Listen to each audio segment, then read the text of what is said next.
was horrible. I mean, it was a complete meat market. And let me tell you, the meat on offer was not sirloin steak. It wasn't even stewing steak. Still, it was better than that time that I got an edible thong. Isn't that what you meant to buy someone for Valentine? Oh, he didn't buy it.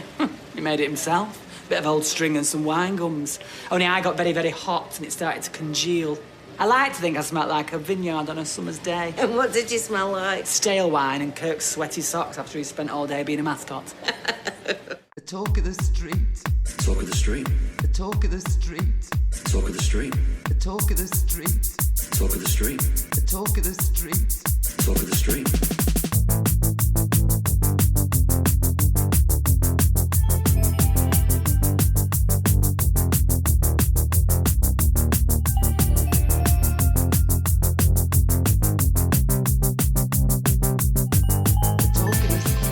Hello and welcome to episode 194 of the Talk of the Street, an unofficial Coronation Street catch-up podcast where one of us warned on Twitter last night that they'll be doing an awful lot of swearing this week, so maybe you'd like to start off with shitbag. I'm Gavin. And I'm going to swear a lot today. A lot. So much. Less is more. No. Well, also more is more. More is more. But less sometimes is more. Christy retweeted it with Yas Queen. I saw the Yas Queen. Over it, so she knows what I'm talking about. We'll get there, I guess. We will get there. How are you this week? Besides deeply disappointed in Coronation Street, I'm fine. Deeply? Deeply. See, this is normally where we talk about other things, but you seem to be laughing quite a bit at it last night when you were getting all caught up. Yeah, that's before I hit the last 10 minutes. All right, okay. I'm very excited, though, because today I get to sit in a movie theater for 3 hours to watch a Japanese film. Oh, yeah. So excited to go see Drive My Car finally. It's finally out in our area. I just don't think my buttocks can take it. So I will be... So instead you're going to go see a werewolf movie. Yeah, or something. There's quite a lot that starts at the same time or overlaps because your movie is 3 hours long. Yeah, I was talking to Stelly yesterday and I was like, okay, well, tomorrow Mama is going to a 3-hour Japanese movie. Mr. Gav is going to a movie about werewolves. Are you interested in either of those things? And she very honestly said no. But that's all right because she and I watched Marry Me on Peacock. Oh, that's on TV? That's just out in the... Yeah, it's in theaters and on Peacock. So we watched that on Monday. Oh, God, or no, it's got Tuesday. Owen Wilson in it, isn't because it? it's got Owen Wilson in loves him it. and his stupid crooked nose. Although even she admitted that Owen Wilson very much looked like Ellen DeGeneres in this movie. And then Monday we might go see Dog with Channing Tatum. Oh, yeah, I saw that was out. Which made me think this is a animal movie that we have to go see along with Pig and Lamb. We didn't see Antlers. And Wolf. And Wolf, yes. And then we saw First Cow. Remember First Cow? You hated First Cow. What a terrible movie that was. There's a documentary called Cow that came out last year that we haven't seen. So we'll have to seek that out. Mm-hmm. But Stelly called Dog a movie made for moms. Yeah. Because Channing Tatum. Do you always want to say Tatum Channing? No. I do. I can never work out if that's his name or not. Because they both sound plausible, fairly equal in my mind. Yeah. So he's a dog in this movie then? No, he's he's got to take a dog from one place in the country to another place in the country for the funeral of the soldier whose dog it was. I'm going to guess that he doesn't like the dog to start with, and then by the end he's going to love the dog. I think it's the dog who doesn't like him to start with and is a troubled dog. Interesting twist. Has problems and everything. Shits on the carpet, that sort of thing. Barks, bites, knocks water bottles out of his hand. Wow. But he is shirtless a couple of times and sweaty. So that's why Stelly said it's a movie made for moms. Yeah, so I guess Owen Wilson wasn't sweaty and Marry Me then. He was. Wow. He was not. He was sweaty in the other movie he made with J-Lo. You know what that is? Oh, I should ask if Jennifer Lopez was sweaty in the interests of equality. She was sweatier because she was dancing a lot more than Owen Wilson was. Wow. Yes. They were both much more sweaty, though, in Anaconda. I'm guessing. Oh, that Ice Cube in that? But I Maybe. Oh, we have to check that now. Probably. Or probably. It was around the era where Ice Cube was making a lot of movies like this. Oh, that was a loud sniff. Ice Cube was indeed an anaconda. Along with John Voight, who we don't speak about anymore. No. It's interesting when John Voight occasionally pops up. And we just don't talk about him. Right. Like we are now. Like we are now. Big, massive snake. That's all you need to know about anaconda. Big, massive snake that can swim. Shall we preamble, my dear? Yes, please. Give us some of that reptilian Corrie news? That'll do.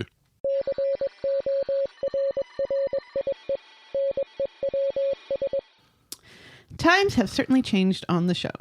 While now Corrie lets the rainbow flag fly with LGBTQ characters and openly queer actors, that wasn't always the case. This is news? Yes. Okay. Amanda Berry said in an interview recently There's the news part. on Loose Women that while she was playing Alma Baldwin, she had to keep her sexuality a secret for fear of getting sacked. So, Oh, really? yeah. Oh, I had no idea. So, yeah, see? News. But How times have changed. should I have any idea? I don't know. I don't know if it's... Oh, it's important to her, right? Yeah. Said like only 2 people on the shoe. Shoe? On the show. The left shoe, the right Really shoe. big shoe. All of a sudden I'm Wow. all of a sudden I'm Ed Sullivan.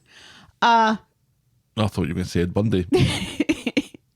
I don't think Ed Bundy ever said, "We have a really big shoe coming on." He was a shoe salesman, though. He was a shoe salesman. That's true. As opposed to Ted Bundy. Yeah, he did different things. He did different things.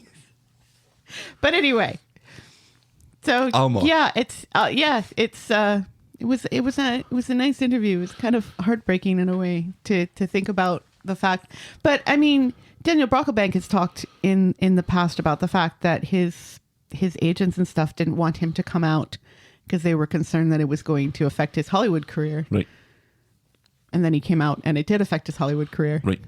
So Yeah, shocking in this day and age. absolutely. And I think, as you're implying, it wasn't that long ago. No, because she was first on the show in the 80s, but then later on it was the early aughts. Yeah, she's on it just now, and we've just crossed over into 2000 and classic Corrie. Right. And she's very much a firm character in her divorce from Mike Baldwin, so she's kind of centre, you Right. know, in her own storyline and stuff. So, yeah, that's... I'm always remarkably surprised when things from 2000 are shown on TV, because it looks like it's much, much later than that. It looks like it's the 80s or Yeah. maybe not even the 90s, but when you see 2000 stuff, it feels old. Right. And it's because it's like quarter of a century ago, pretty much. Right. Yeah. Like I was watching Anchorman the other day, and, you know, it's still funny, but there are moments, like with Brick, especially, Yep. you know, using the R word, saying the doctor said that he was the R word, Right. you know, and everything. That storyline, especially, I mean, the gendered stuff was the joke even then, so that you can watch without really cringing too much, because that's the joke. The men in the 70s were pigs. Yeah. But, you know, It's the dog speaking to the bear that's the best bit about it. well, yes, absolutely. The dog speaking to the bear Fairly well, Baxter. is the best part. But anyway, we have other stuff to talk about. Sure. Last week, we announced that Alexandra Mardell was leaving the show. This week, we're pleased to announce that she might be helping a friend out with an acting school, but she's also still taking auditions and will still be acting. There have been mixed reports on this bit of news, and this will... She's still leaving the show. Huh? She's still out of the show. Right. Yeah. But, you know, earlier in the week when I was first like jotting things down, it was said that she was leaving acting altogether to go really? and assist a friend at this acting school. She was going to be a teacher of acting as opposed to an actor herself. But later on in the week, a lot of those articles disappeared or were modified to say that, well, she is supporting her friend's acting school. She is still an actor and still will be taking auditions and will still be looking for other work. That she's not giving up acting altogether. Okay. This seems like a fairly straightforward message that is somehow getting confused. Yes. Okay. Yes. Yes. Like lots of news out there in this day and age. It's not just Corrie News that's affected by this. No. Absolutely not. Absolutely not. But whatever she's doing, we wish her well. Absolutely. And every success.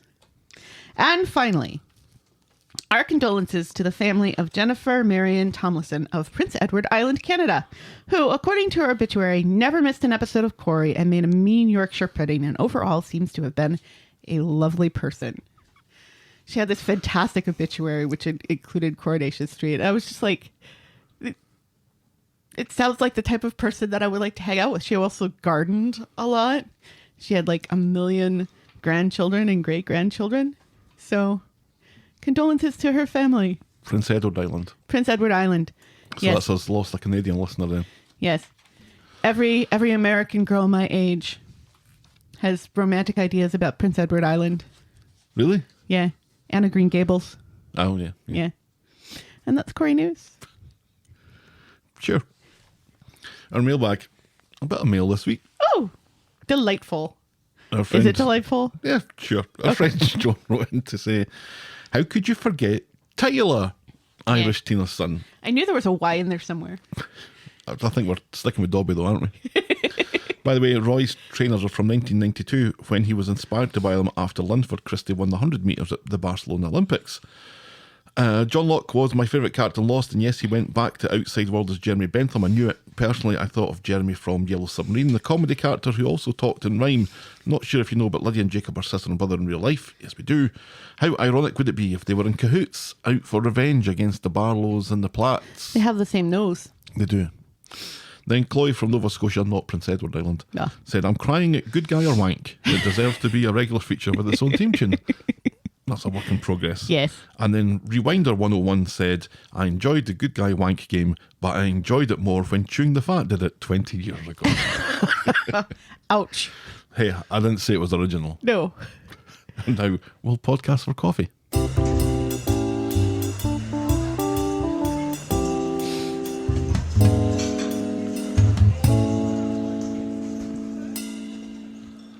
Thank you to Connecticut Trisha. What? We have somebody from Connecticut? Yep. Aw. Her name's Trisha.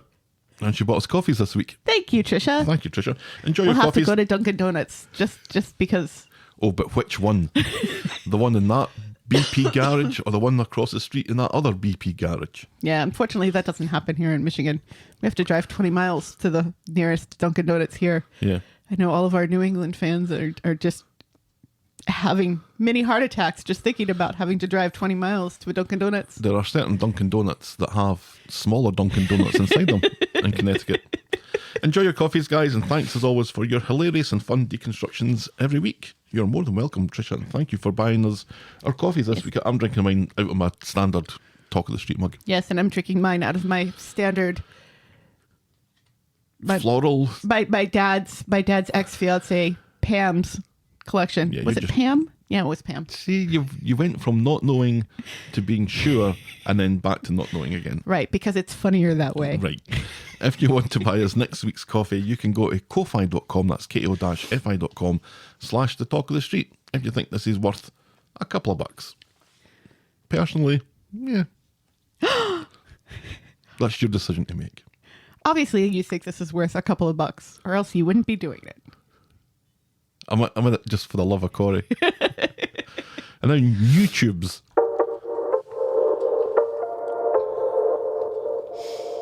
Still on the fence. Our section where we look at what's new on our YouTube channel. I don't have to like everything. That's fine. Last week we've posted last week's podcast, obviously. There are 3 clips of the episode as usual, and this week's highlighted video is another in the Corrie Life Stories series. This time we take a stroll through the life and times of everyone's favourite chin, Rick. If any of that tickles your fancy, you can head over to youtube.com/the Talk of the Street podcast, smash that subscribe button, and take that notification bell out for a romantic meal. Which reminds me, we didn't talk about Valentine's Day. We went out for a romantic meal on Valentine's Day. We did. I started with escargot and ended with creme brulee, so it was very fancy. There you go. There we go. Now we've talked about that. And I bought you a drum machine. Yes, you did. Yes, I did. It was very romantic. It was romantic. And now this.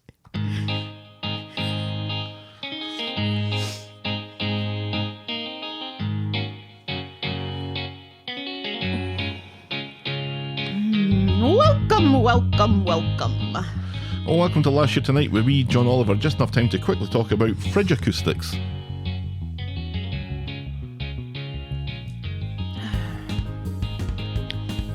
Was bad company living in somebody's freezer? That's right, this was Kev banging on the fridge door because he got locked in the fridge with Debbie. Oh, and that's Debbie right. was unsure if anyone outside could hear it because she wasn't an expert on fridge acoustics. I was Gavin and you thought I was adorable, which made me slightly suspicious. It was all starting to get to you. All this. I blamed Ozarks and then checked my invisible watch. We got into a... I haven't even started watching because the last season. I think it's the last season. I hope it's the last season. So much blue. So much blue. Yeah, everything's got a hint of Everything's blue, isn't blue it? in that show. We got into a jab/jag debate. You never thought we'd get to the point where we had Smoking the Bandit references on the podcast, but we did. That was Timbot 4000, thinking that we've got ourselves a convoy. And now we're referencing Anaconda. I was going to have her work cut out for her if she's going to predictably be the hero again, as Kev and Debbie are cryogenically frozen in the bistro fridge. A minor health scare that could have been treated with half a pack of Rennies forces Tyrone to change his breakfast regime and take up yoga. Todd impresses Billy with a getaway to Bletchley Park and finds a buyer to strip all the pews out of his churches. Remember? Yes, I Billy remember. wanted to sell all the pews out of his churches. Yes. Grace is beginning to wish that the baby in her belly was also her friend Lisa's, as Michael promises to be involved in his child's birth. The Undertaker is on the lookout for someone to drive a fancy car slowly, and Eileen thinks she has narrowed the shortlist down to 2. And thanks to Feathers, Leanne is cooking pancakes, contemplating hill walking with Steve, and reckons she's come out on top in a fight with the florist van. Gail's feet probably can't reach the pedals. Shona is bored now. Peter has a special dish for the pieces with flat edges. Peter and his jigsaws, fuck me. There's an opening at the leisure centre for swim lessons, and our moment of the week was Abby proposing to Kev, and a boring moment of the week was Brian moaning to Simon about recycling. And that was Coronation Street and the Talk of the Street, this time last year.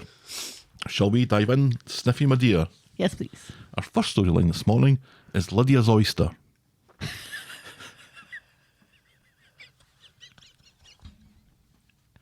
Those poor oysters.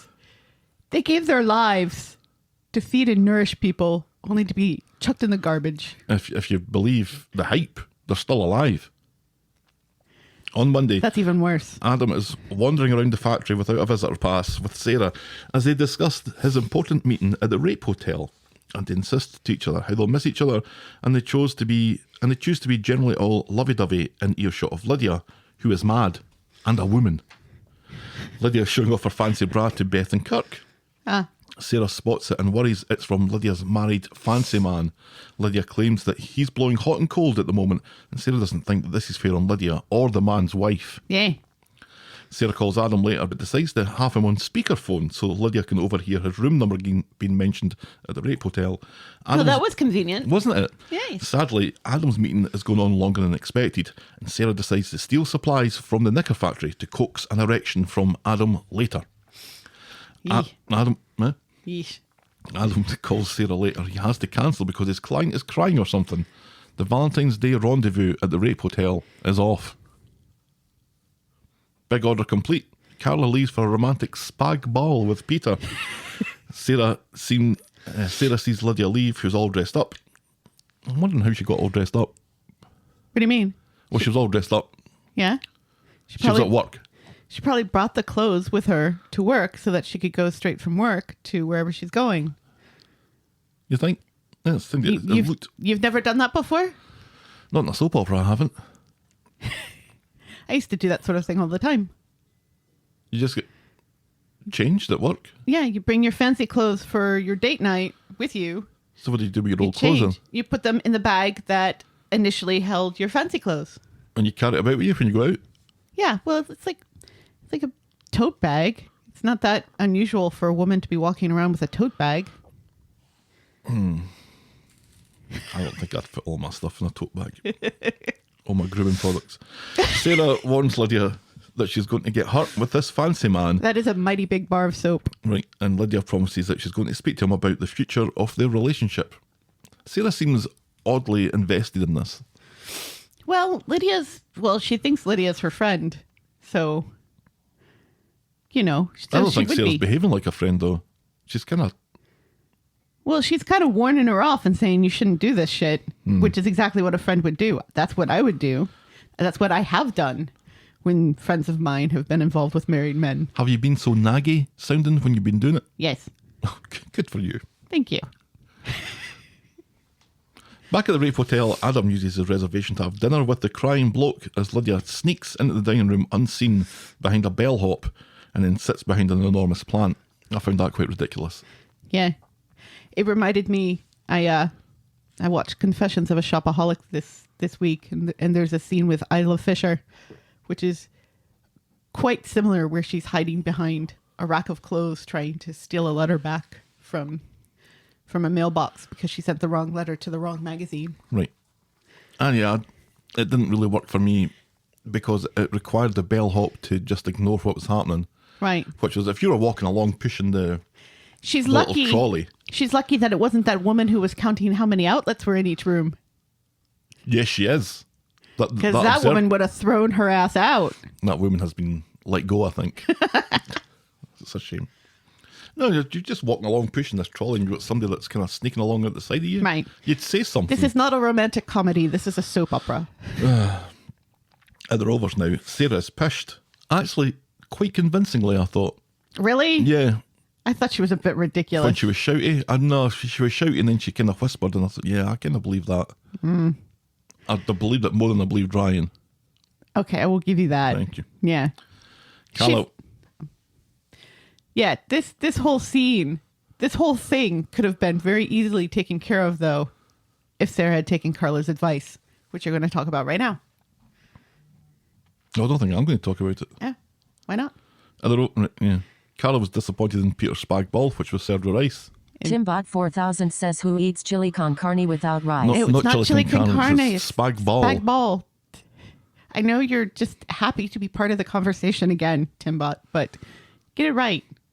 Timbot 4000 says who eats chili con carne without rice? Oh, well, be like that. So, what was Carla's advice?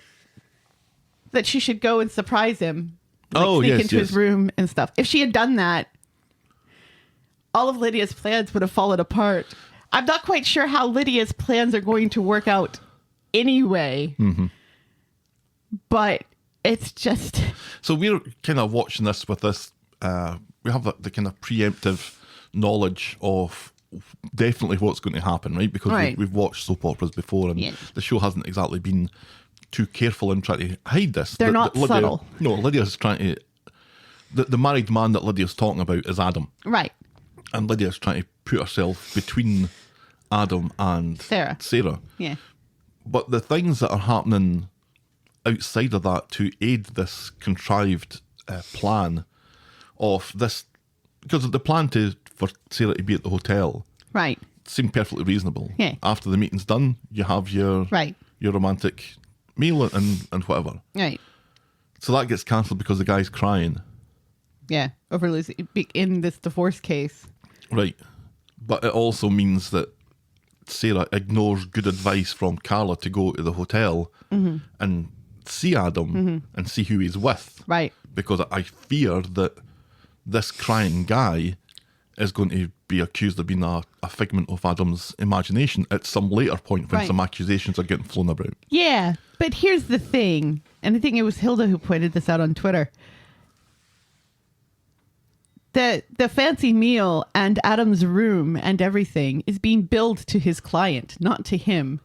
So none of this is going to show up on any accounts of Adam's. Oh, really? Or it shouldn't. Right. Yeah, that would make sense. Yeah. The show paints itself into corners all the time like this and then just chooses to ignore it. Yeah. It's so convoluted anyway. And I mean, we haven't even really talked about the oysters yet. No.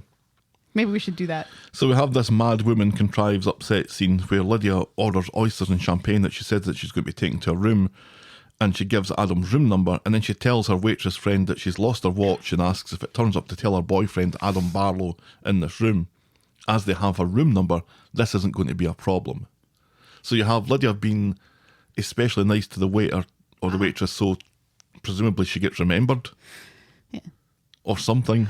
And then when the waitress walks away, she stands up and she pours the oysters into the trash and walks off slugging the champagne. She pays for those oysters. So they weren't charged to the room, now that I think about it. She paid for them. She very specifically paid for them and left a big tip, which I didn't even think was a thing over there, tipping. Tips? No, it's not expected. No. Nobody's going to chase you out the restaurant if you haven't paid one. Right. Yet none of this makes any sense. This is such a... It's just an extraordinary length to go to. Right. And we're only at Monday. Right. She spent all this money on these oysters, and then she just throws them in the garbage.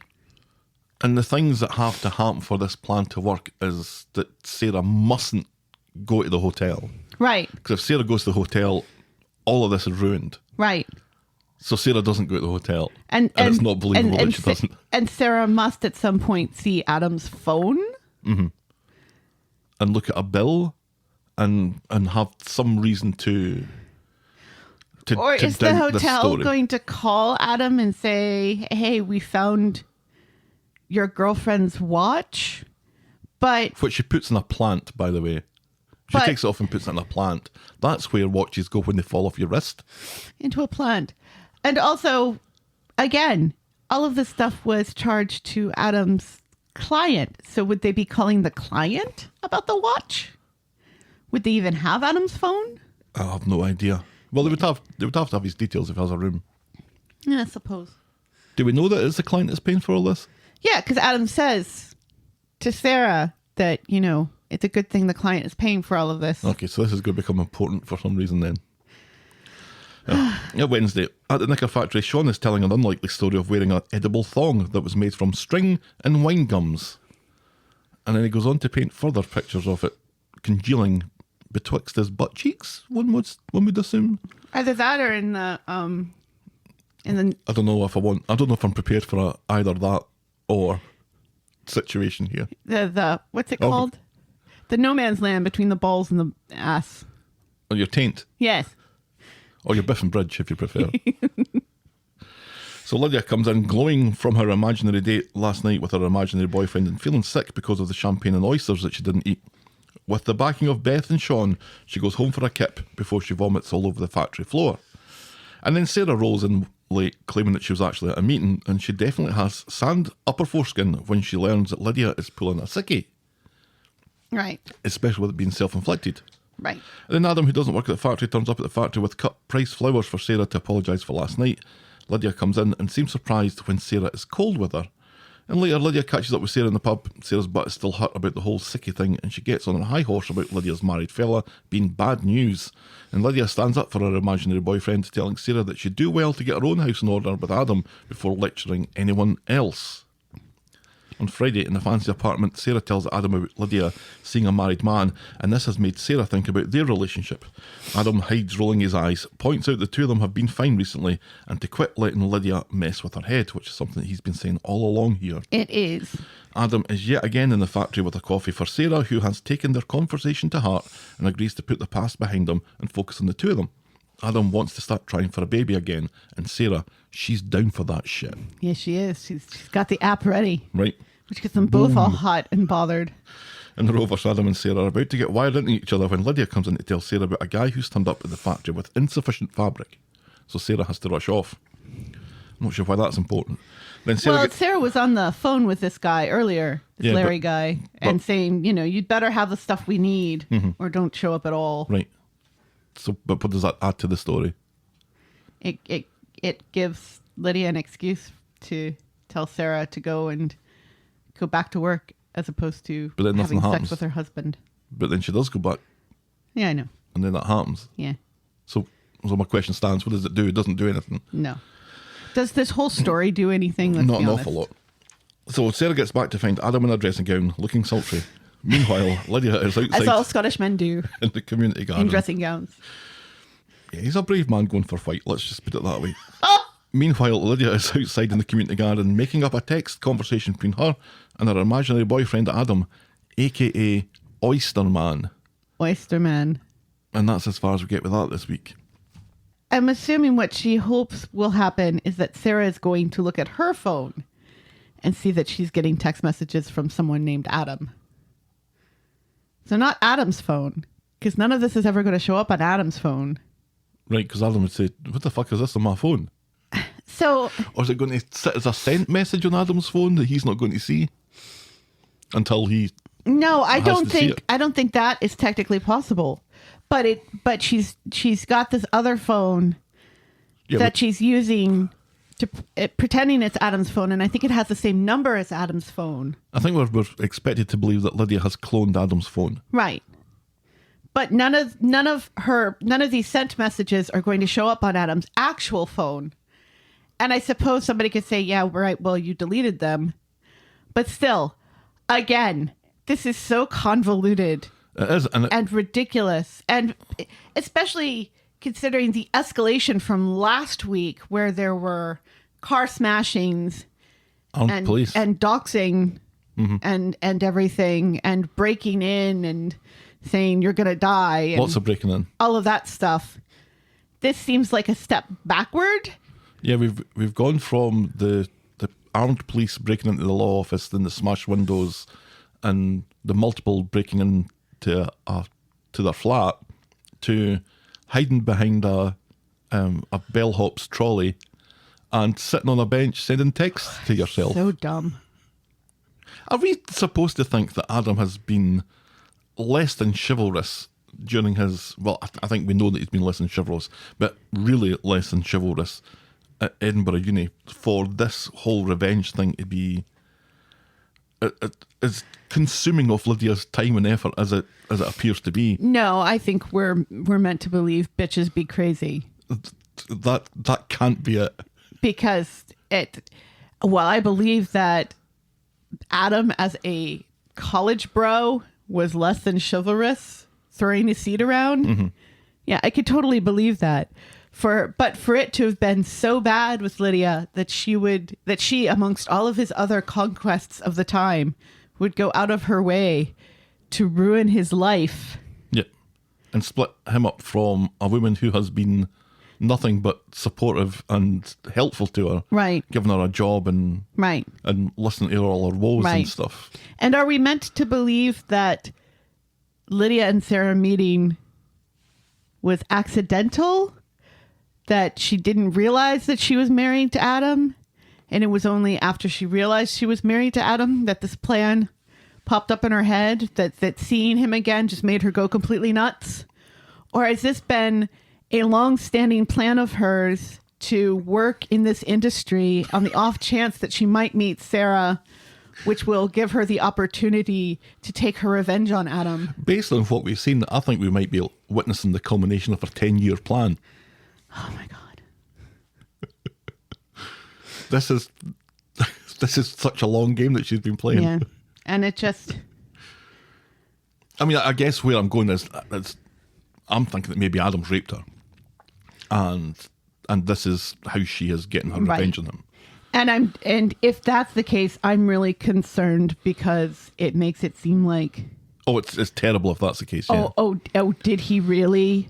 Or is she just making it up in her own mind that that's what happened? Mm-hmm. Or, she just took it wrong, etc. The show has just been the absolute worst to women this week. And this is not the worst that will happen. Yeah, but I thought this was going to be the swear fest, but no. No, because it gets worse. There is an aspect of the story that I will be talking about later when we compare and contrast the police's reaction to an anonymous phone call as opposed to the police investigating an actual crime with evidence. Right. The ship. Well, They need more women. I know there are women already in the writer's room, but either A, they need to be listened to more, or B, they need even more women in that room, because the show this week has just... And not really just this week, because a lot of this stuff has kind of been going on for a while. You know, we kind of applauded when they were going to do this whole upskirt thing, but that seems to not exist anymore or not be part of the, we solved it by having Daniel talk to boys about how bad it is and explain to them what consent is. Let's move on then, shall we? Please. Let's see if this is a storyline that's going to infuriate Helen. It is a fistful of grannies. I'm a little infuriated, but not by the grannies. Well, sure. On Monday, Bernie has burnt the fish fingers because women can't cook. They're charbroiled. Chesney They're fancy. rushes down to complain that the kids are all hungry for fish fingers and they don't have money to buy more fish fingers. Bernie gives Ches and Gemma a voucher for a free meal at Speed Dial, but Ches is worried how this is going to look, and that would leave Bernie in charge of the kids, and you know what that means. Oh, God. Just kill Chesney now. Kill him. Kill him. Wow. Gemma and Chesney have had their speed dial meal without checking if the voucher is valid, and of course it isn't. And Yasmin makes a big deal of it until she remembers the storyline where the pair of them are skint, and so she gives it to them on the house after all. Beth is in and noises them up about the stolen money. Beth is so mean. Yeah, which Ches announces has been donated to a homeless charity by Dev when no one came forward to collect it, something that Yasmin overhears. And is interested in. Gemma swears at Beth in sign language, and then she and Ches leave. Chesney once more mortified by that bloody Bernie. Right, yeah, this is all Bernie's fault for, not checking the voucher, and yet they sat through that whole meal without checking the voucher. Right. You read the voucher. Yeah. Because you know there are exclusions on that voucher. Right, and that they expire eventually. Or maybe Yasmin, when she's serving them, spots the voucher on the table and says, by the way, that voucher, no valid. Right. Because it's a special meal, because it's Valentine's Day. Yeah. So Gemma and Chesney get home unimpressed to see that Bernie has been painting with the kids. Well, Chesney complains. Gemma is impressed. Chesney complains. Even though those kids are all bathed, all fed, all watered, whatever that means, and all asleep. All the juice has been squeezed out of them. She has done everything for those kids. Who's But going to be the one that's going to who's left clean to up tidy all up? this mess? Me, says Chesney. And thanks to Bernie, they're all social pariahs now. Gemma points out that Bernie's doing her best and the kids love her because she does things like painting with them. Right, yeah. When was the last time we had, we did anything like this with them, Chesney? The answer? Never. On Wednesday, Chesney's complaining about something. Who fucking cares? Also, I'm really impressed by the art skills of children who are, 2? Yeah. That's just what happens when you keep them in the attic and you force them to paint 24/7. It's a million monkeys and typewriters. And every once in a while you trot one of them out. Here's this one. Do you like this one? No. Oh, backing away from that. He gets upset when Benny doesn't care about the things that he cares about, but she refuses to acknowledge him until he announces that he's putting the past behind them now. Everything's sorted. So Gemma suggests that they all go to do something nice and cheap, mainly cheap. So they get back from their walk to find Linda banging on their door. Let's all take a moment to remember that Linda is Izzy's mum, Joseph's granny. She's on her way home from Belize, I think. Yes. Because people go to Belize. And popped in to say hello. Linda does. They arranged to meet up later once Chesney has cleared the human excrement from the walls. So Linda goes to the cafe while they all get their stories straight. Linda needs to find out nothing about Joseph's disappearance and subsequent money scam. And then Linda comes along and makes herself at home, keen to see how wee Joseph has been doing. Yes, says everyone.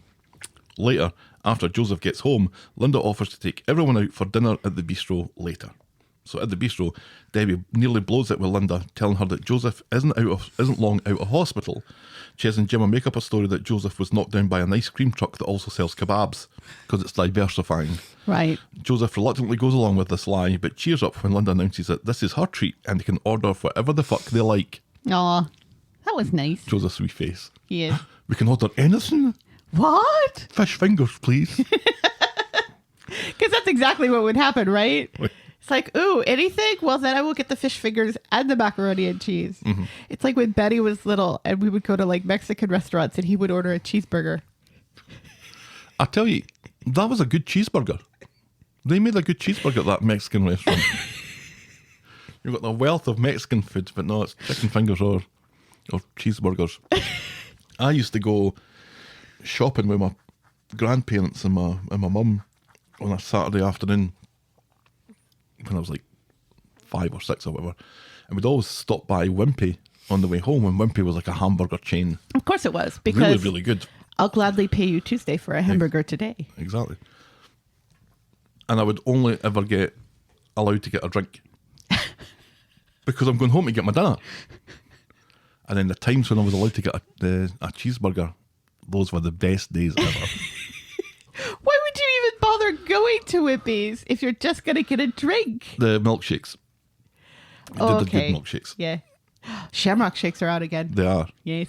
On Friday in the morning, in the UK, they're doing a Big Mac, but instead of beef patties, they're doing chicken. Do you know what they are doing here in America? Merca. It's a Big Mac that also has a fillet of fish on it and also has a chicken thing on it. So it's like a 4-layer sandwich. They're doing this here? Yes. Go fuck yourself, UK. I'm going to get that. And then die. It's like, remember when KFC had that chicken sandwich where the chicken patties were the bread? Yeah. How is anyone in this country still alive? This fucking country, honest to God. On Friday in the morning, Ches and Bernie have another chance to speak with Izzy to make sure that she doesn't mention about Joseph running away, etc. to Linda. Just at that, Linda turns up to take Joseph to school, and Bernie thinks that she might have a plan to give Ches some time to speak to Izzy. She asks Linda to drop by Nina's Rolls later this morning to pick up a care package that she's made for Izzy. Yes, because let's all remember, Izzy really shouldn't be having any company of any sort at all because she's still, because COVID is still a thing. And Linda was out of the country. Yeah, she's just back from Belize. Right. And is not quarantined. And then she's going to go and see her daughter, who is chronically ill, who has been very, very careful. And that's why she's not in the show right now. So Bernie, which means no Fergus. We've seen Fergus every once in a while. I haven't seen him in a while. We do like the Fergus. So Bernie, I don't have a countdown or a count like I do for Fish Guy, but still, it's been a while. It has been. So Bernie's stalling Linda and Nina's Rolls with talk about cakes, scones and bingo, and when Linda turns her nose up at everything, Bernie calls her a stuck-up old cow. Excuse me, says Linda. I called you a fucking cow, says Bernie. Linda rushes off with Izzy's goodie bag while Bernie texts Ches. And back home, Ches confirms that he's successfully nobbled Izzy. Gemma doesn't know why they're creating such a fuss. All families are like this. Now, Linda doesn't expect them to be perfect. And I mean, in a way... The sentiment's right. Right. And all kids run away at some point, don't they? Some more successfully than others, but everybody, it's like, right, that's it. I'm out of here. Yeah, there's a small proportion of them that die, though, and never come back. That's true. Did you run away? Not really. I did. And like 10 minutes later, my dad showed up in his truck. See, I'm not sure that counts 10 minutes later. That's just going out. I packed. I had a knapsack with me. I was not planning on coming back. Oh, good. Did you have it tied up in a handkerchief on the end of a stick? No. Did you? I'm not. I think you did. I'm not a sad hobo clown. Says you. Oh, ouch. Linda goes into the Rovers for a Cointreau on the rocks. Dev's ears prick up. Yes.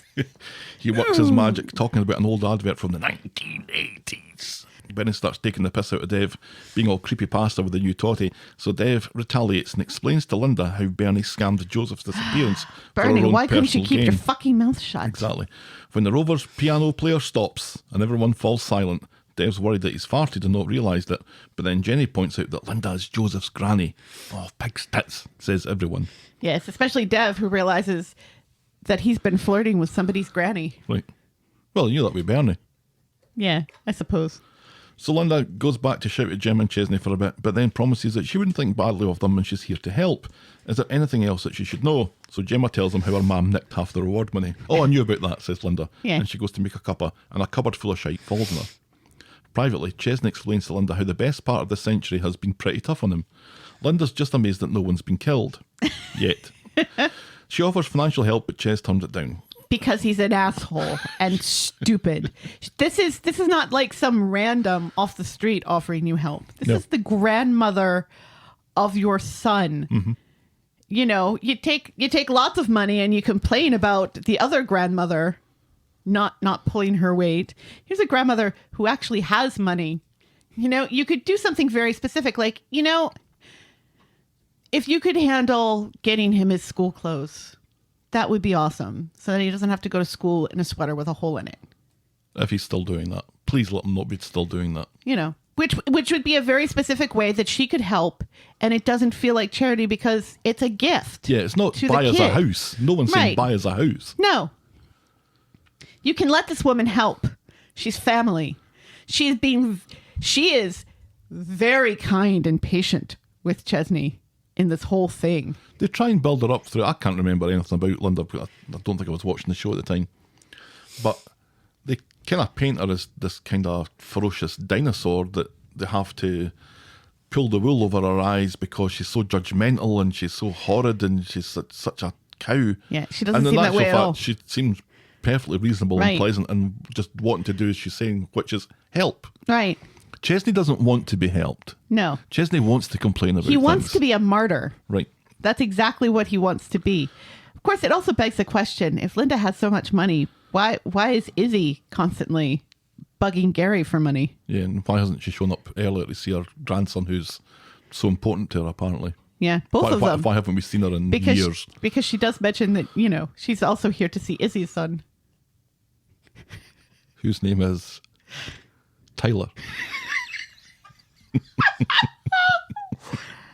It's another one of the J It's names, Jake. isn't it? It's Yeah, Jake. Jake. I'm kidding. It's All Jake. of these kids have J names, and it's bothering me. How's Tyler a J name? Well, Tyler's not on the show anymore. But, you know, you have Jake, you have Joseph. Jimmy. Johannes. Jobby. We don't have any Johns anymore now that Johnny's dead. I suppose there is Liam. We do have a Linda and a Lydia now. Yeah, I know. That was... Seriously. Fuck off. At least no one's talking about Ted this week. Which one? Exactly. So anyway, They're all dead, so it doesn't matter. Ches turns it down. Linda wants to be there for her grandson and, to a lesser extent, Chesney. Linda's about to get a taxi for Portugal when Bernie comes along, and having learned nothing from earlier, they exchange barbs. Linda will do whatever it takes to protect Joseph, which seems perfectly reasonable. Right, yes. That is her grandson. Bernie says that they were all happy before she pounced into the show, so fuck off back to the Algarve, she says. And at home, Joseph is missing Granny Linda. She smells nice. And there's a knock She at the door. doesn't smell of kebab. She's the only adult in his life who doesn't smell of kebab. Right. Although she lives in Portugal, so there's bound to be some kind of garlicky whiff about her. Because, you know, Yeah, but she hasn't been in Portugal for a while. She was in Belize. right, and I know nothing about Belize. There's a knock at the door, and wouldn't you believe it, it's Granny Linda again. She's staying a bit longer. Joseph is ecstatic, while Bernie hides her fury. Right. And Linda points out that it was all because of what Bernie Bernie said said. earlier about this is my family and I protect what's mine. Right. So good job, Bernie. Yeah. Doesn't know when to shut up. She really doesn't. Which is And I'm fine. glad she doesn't, because I quite like Linda. Me too. Me too. She doesn't seem like a harpy at all. No, there's a question of where she's going to stay, I guess, but she's going to sleep on the floor in the kitchen, because that's about the only room that's left.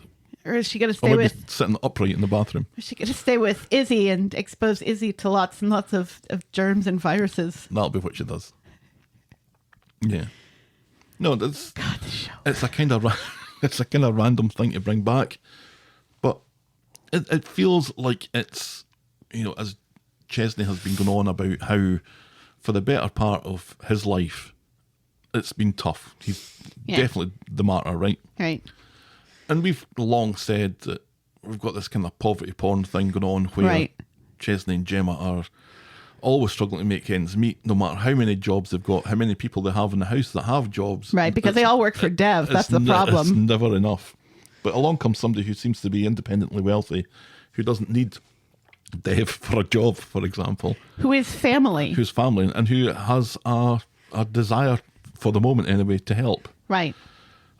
And it feels like if Chesney could only get the fuck over himself, Right. Get his head The- all the way out of his asshole. there would be a way to make things better for him and his family. Yes.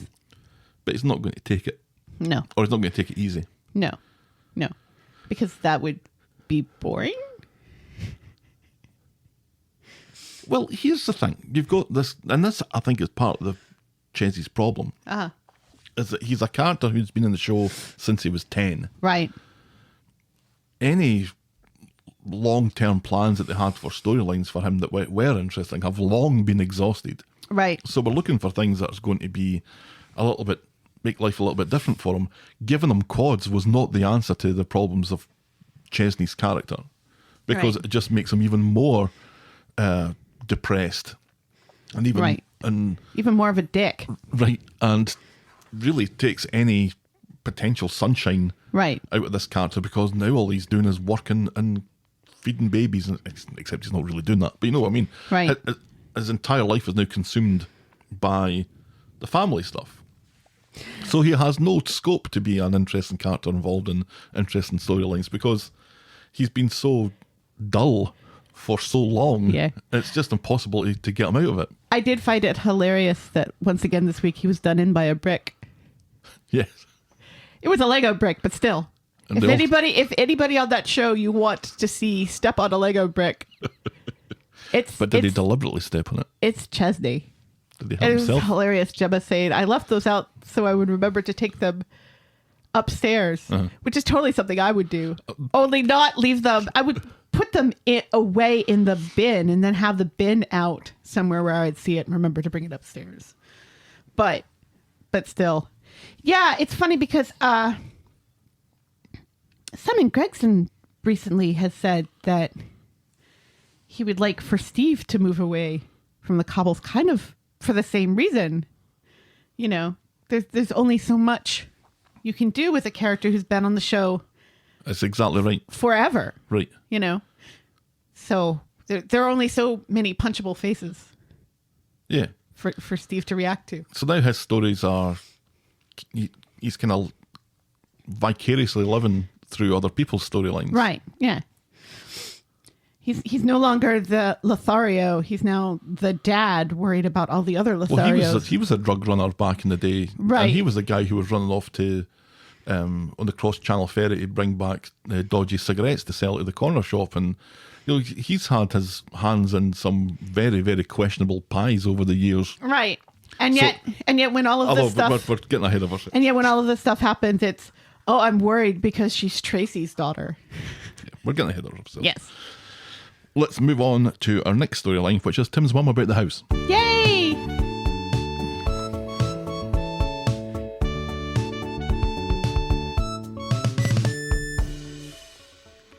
I say yay, Yeah. but this storyline is But also... it's with an asterisk against it, isn't it? This storyline is also very unkind to women, as was the last one and the one before that. On Monday, Sally gets home to find Tim and Tim's mum having an 80s movie night. Sally's got him a They're sex... watching Goonies. They're watching a variation of Goonies, which I didn't know was a thing. Sally has got him a sex countdown for Valentine's Day, which Tim's mum looks on disapprovingly. Right. Tim nips off for a bath, which allows Sally and Tim's mum to have an argument. Sally expected some time together with her husband on Valentine's Day. Rightly so. But Tim's mum is doing her best to cock block her son and encourages Sally to suppress her urges. Oh my God. Tim is disappointed that Tim's mum was on the phone throughout Goonies Never Say Die. Goonies Never Say Die? Is that a thing? No. In the movie Goonies, they say never say die. Oh, do That's they? not part of the title of the movie. I say that a couple of times. Sally comes back from the shops. Tim's mum apologises to Sally for worrying, but then announces that she's applied for a course of heart health at the university, and no one gives a shit. Sally rolls her eyes. And I thought that was a bit unkind at that point. You know, because, you know, at least she's bettering herself and she's trying to understand things a little better, which is not necessarily a bad thing. She is so fucking annoying, though. The I'm whole falling out of love with Tim's mum. the whole Couple of weeks ago. The whole sex stuff just really angers me because it's like, can you imagine your mum No, I'm not coming up to me and saying, you know, Gav has a poor heart, so could you please not excite him sexually for a couple of weeks? I mean, I know she hand washed my underwear, but still, I don't think we were at the level of intimacy where she would be criticizing our sex life. I think... My mother, on the other hand, yeah, that's a completely different would never kettle of fish. clean your underwear and yet would constantly put her nose in our sex life. but not like that. Right, I'm done. Thanks for Goodbye, listening to another folks. episode. On Wednesday, Tim's mum has started her course already. She's wearing headphones, so she's shouting a lot. Right, because, old ladies don't know how to use technology, and she can't figure the Bluetooth out. And she can't take her headphones off to talk to her son, so she has to shout. Right. Except when Sally comes down the stairs, and then she can hear Sally perfectly. Sally isn't pleased about the whole of the dining table being taken up by her, but then gets a call and she heads upstairs to take it. Later, Tim's taking a nap when Tim's mum sneaks up on him to take his pulse for a stupid course thing. He's all stressed out now. Thanks, Tim's mum. And there's another scene where Tim's mum continues to be annoying about cardiology. Right, yeah, where she takes his pulse wrong, she counts wrong, so she thinks he's in tachycardia, which he obviously isn't because he's walking around and speaking. Tim's mum's learning an awful lot about the heart on day one of her course, isn't she? Right, yeah. And she's like... Is it really a course, or is she just reading the Wikipedia entry for heart? No, because you could see the guy in the white doctor's coat. So he's on reading out the computer. Wikipedia entry then. Sally comes home and is unimpressed by Tim's mum's cardiology hijinks, calling her a checks notes fucking nightmare. Then she tells Tim that the call earlier was about solar panels. No, really. No, really, it was about solar panels On Friday, in Manchester. Tim comes down the staircase of discovery to discover Sally on the phone to Judy.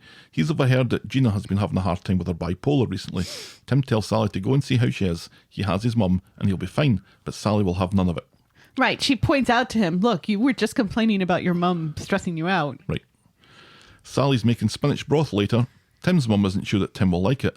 Not everything I do is for Tim, screams Sally. Tim's mum has heard about Gina and agrees that Sally should visit her sister. Dr. Tim's mum has everything under control here. Later, Sally suggests taking part in an online quiz with Gina and Judy, but Tim's mum and Tim have plans for a game called Wingspan, and they tell Sally to go and play with the girls in the factory, and Sally looks like she But not feels like that. left out because of Tim's fucking mum. Right, because Tim wants to take bird watching up again. Right. And he's kind of done with the whole pub quiz thing. That's all they ever did in lockdown, so he's beyond that now. An online quiz, not pub quiz. Well, but that's what it is, though. It's a pub quiz.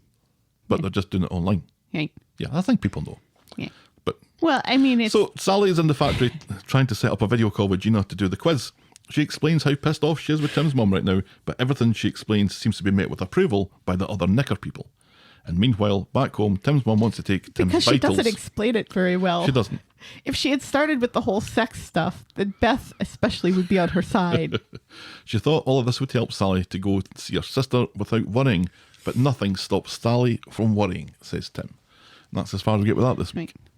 When it's really Tim's mum who's doing the most worrying and is the most irritating about it and is just completely not the Tim's mum we started out with. No. They have made her an annoying comedy character who talks about her son's sex life because I guess that's hilarious. They started making her annoying fairly soon after they made her the hero. Because remember when she moved in with Yasmin, she was annoying then. She annoyed Yasmin and she annoyed Kathy. No. Kathy annoyed Yasmin and Tim's mum.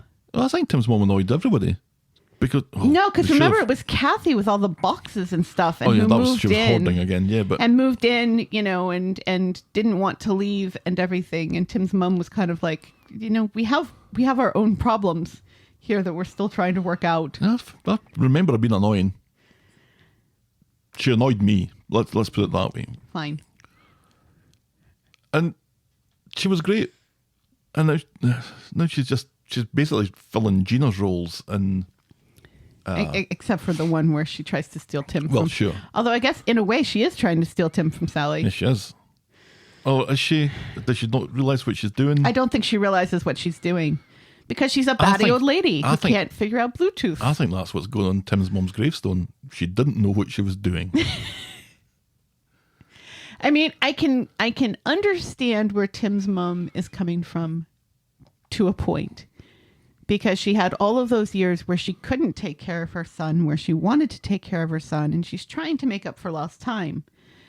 But in the process, like sneaking up on him to try to take his pulse, that was, I mean, why would you do that? Creepy AF. Why wouldn't you wait until he woke up and stuff? And, ask him if it's okay if you do these things. Don't just try to do it without his consent. Not that the show knows anything about the word consent, but Daniel I took a digress. course. Daniel ran a course on it. Anyway. Our next storyline this morning, Toyah's proposal. The one ray of sunshine in a horrible, horrible week. But they even kind of steal the sunshine from this a little bit.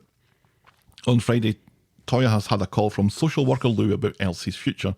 Assuming that this means the end of their fostering, Imran and Toyah will be sad to say cheerio to the wee monster. Oh. So Lou shows up, and rather than taking her back, she asks how they would feel about adopting Elsie. She leaves them to chat about it and then goes to see the wee kid.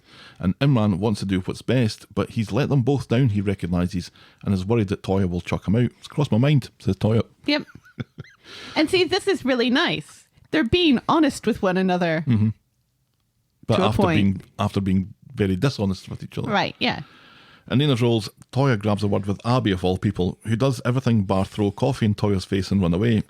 Toyah asks about Abby's experiences with adoption, and so she opens up about the trouble that... Toyah asks about Abby's experiences with adoption and opens up about the troubles that she and Imran have been having because Imran cheated on her. Abby assures her that Imran clearly loves her. Whatever happened, they got by it, says Abby, and she quickly runs away. All that matters is family, she shouts at the door as it hits her on the arse on her way out. Right. Well, and let's remember, I mean, the reason why Toyah asks Abby, of all people, is because Abby is in the process of adopting Yeah, nothing I covered that. Kev's kid, whose name also starts with a J. His name is Jack. Right. So we have Jacob. Jack. We have Jacob, Jake, Jack, and Joseph. And Jobby. Brother of Dobby. Toyah comes back and tells Imran that if they go ahead with the adoption, which they all want to do, she has 3 conditions. Imran immediately agrees. Right. Let me go through them, says Toyah. 1 is that the past is never mentioned. Can do, says Imran. Yes. 2, no more secrets. If you have anything to say it. Imran nods and says nothing. Right. 3, we need to get married. Yes. Are you proposing to me, says Imran. You betcha, sweet cheeks, says Toyah. And they smooch and hug, but Imran does a 2-second smile fade, and so does Toyah a wee bit.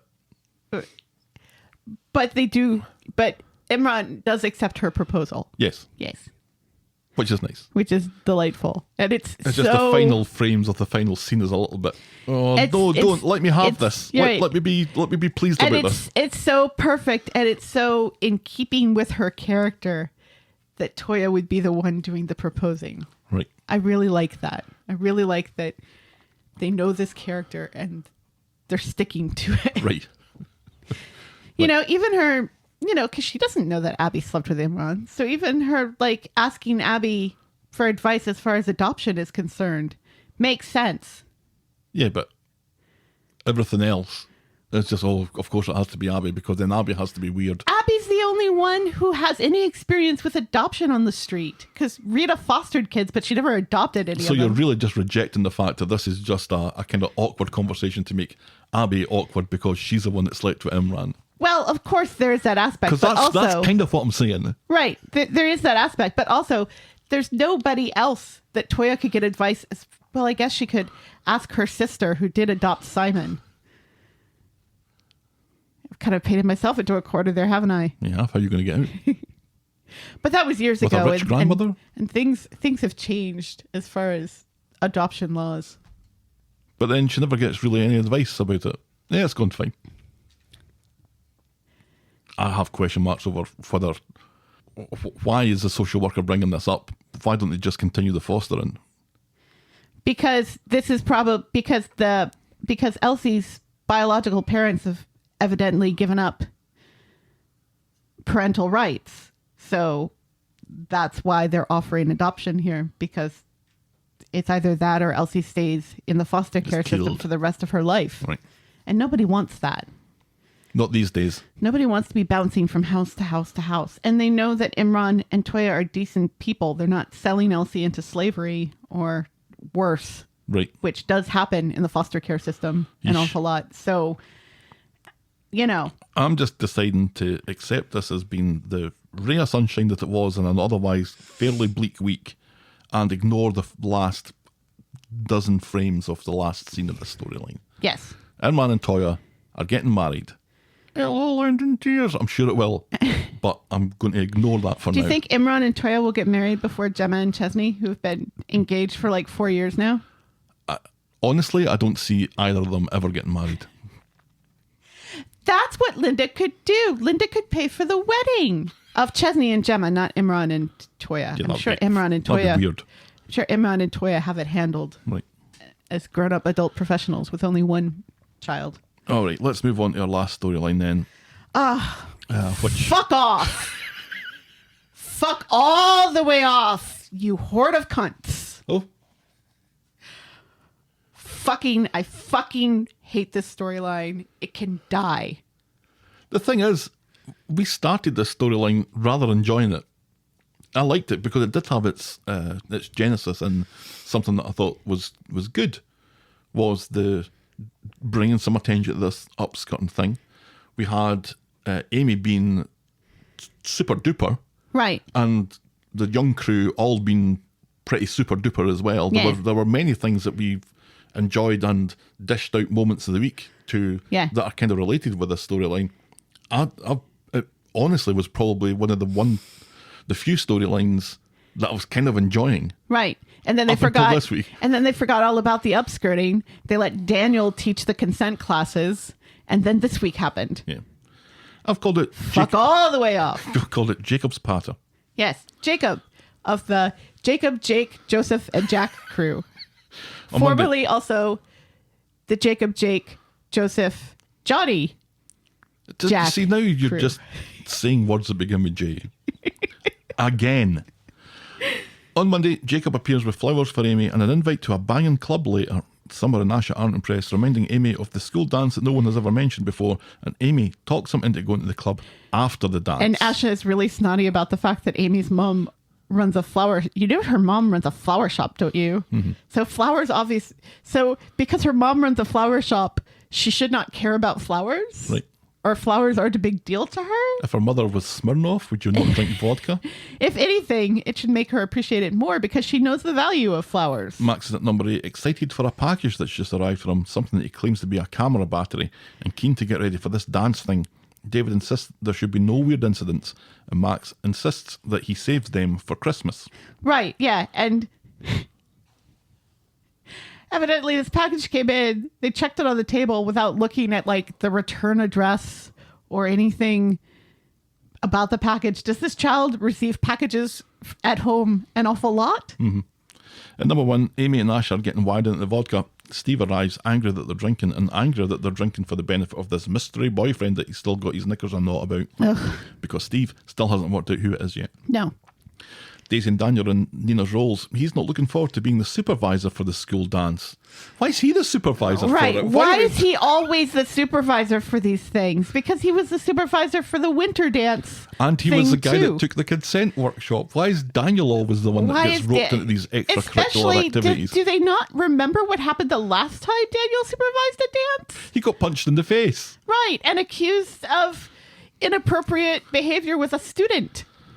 Keep him away from students. Daniel thinks that they're both losers in love, ignoring the fact that they were going out maybe 2 hours ago. She invites him round after his lame dance. Maybe, he says. What a prick. At the school dance, Amy is pished and bows for Mrs. Crawshaw. Summer is worried that Amy being pished and bowing for Mrs. Crawshaw will affect her university chances. Asha let slip to Addie that Amy's boyfriend is drug dealer Jacob. He's disappointed, but Amy could not give a fuck. Max, who's filming the A school little dance... too disappointed is our Addie. Max is filming the school dance. He spots Amy adding vodka to their drinks. Then Daniel comes along, clocks that Amy's drunk, and throws them all out. Amy downs her drink in one, and they all leave. Right. And so she's uneasy on her feet as they arrive at the club, which seems to be called Nightclub. Yeah, she's already... The fact that nobody thinks, well, there's something weird about this, because Asha has drunk as much as Amy has and is not acting like this. Already we're wondering if someone has spiked their drink back at the school and wonder if it's too obvious that the person who did it was Max. At number 1, Peter and Steve have their feet up on the table in their socks. They seem to be enjoying a Valentine's Day marathon of old banger glamour, whatever that is. Steve is worried about Amy. It seems to involve cars. Let's hope so, because this might be some specific granny porn that they're watching. Oh no, that's Liz. So Peter suggests a jigsaw. And Steve says he would love to do a jigsaw. Later at the club, Amy is looking really gashed, but Jacob recognises the signs and shouts on Asher to call an ambulance just as Amy collapses. So she calls an ambulance, but then answers all panicky when Steve phones. Jacob is putting Amy into the recovery position while Asher screams at him for giving Amy drugs, which he says he didn't do. Right.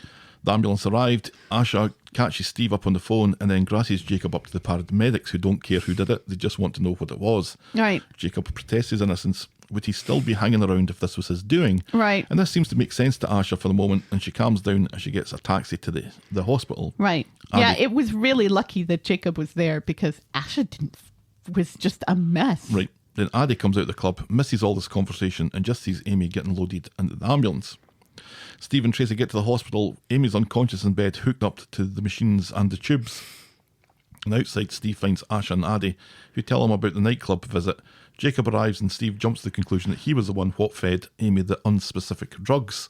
Asher and Addie jump on that bandwagon. Jacob thinks they should look at themselves because they were the ones who were with her all night, and Right. she was already out of her tits by the time she got to the club. Right. He reckons that she was spiked at the school, and he refuses to leave until he finds out that she's going to be okay. Right.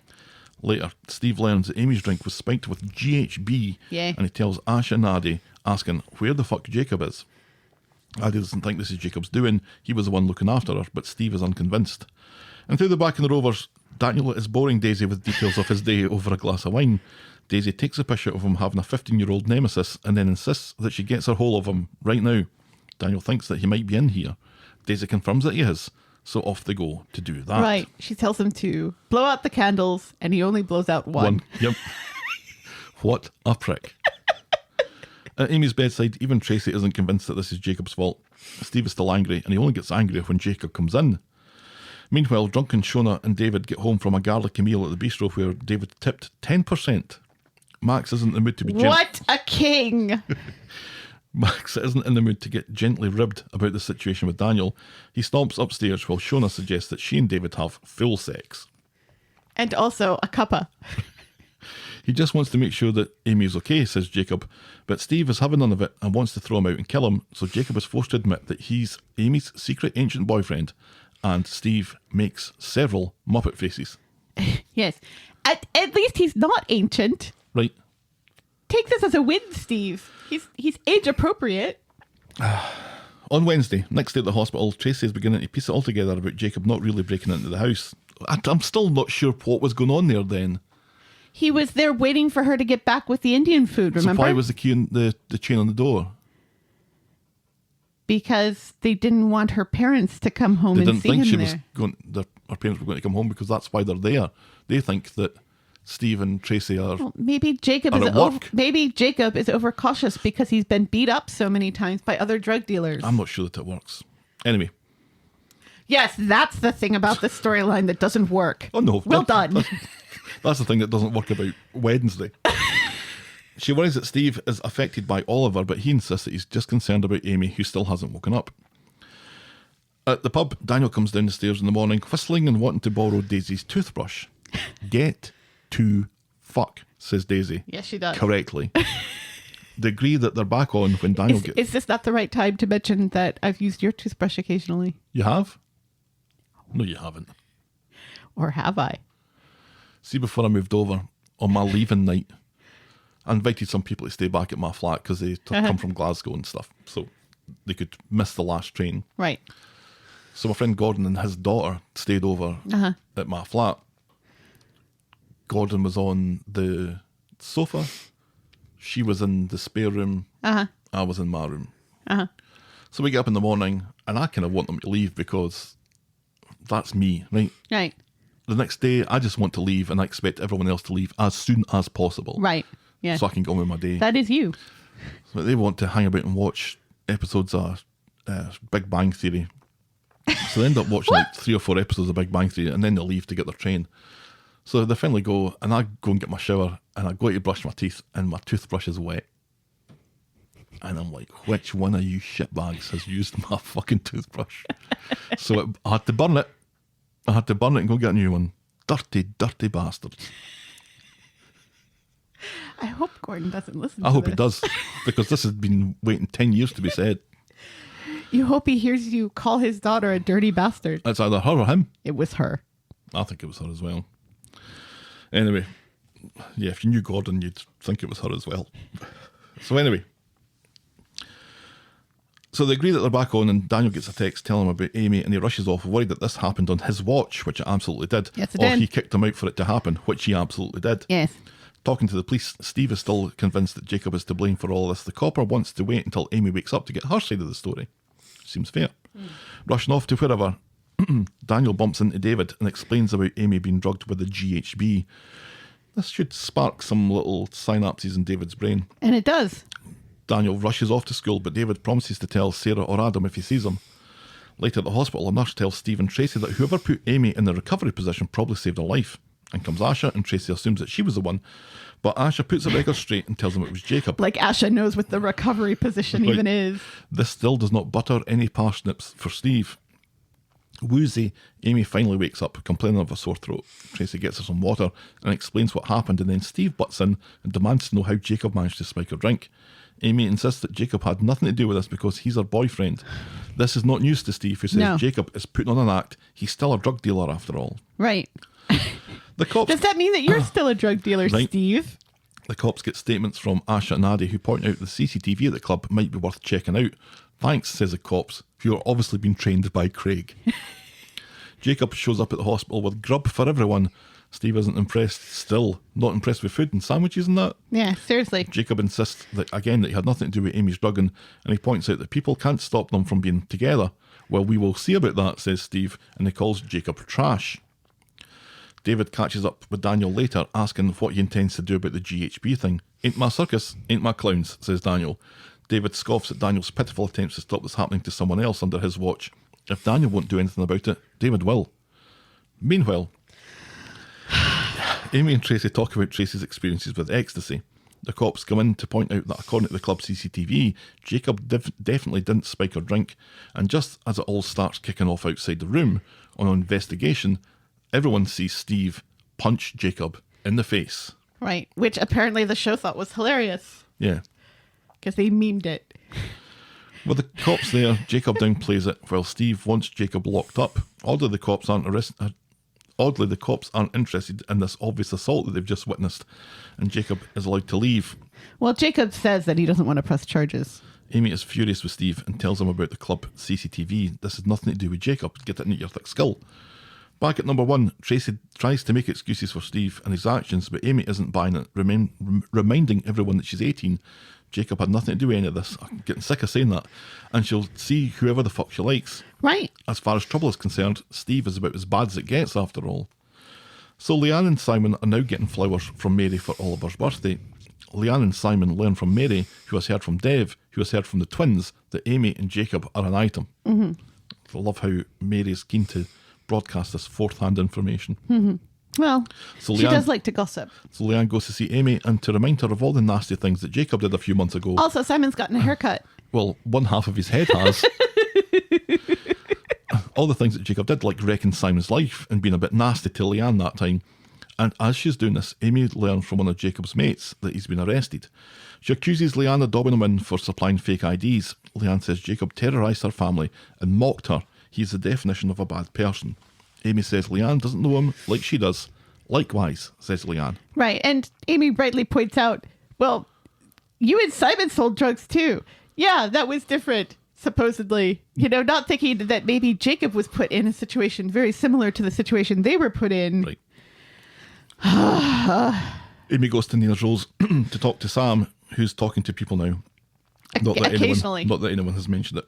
Sam has been speaking to Simon, who tells her his thoughts on Jacob.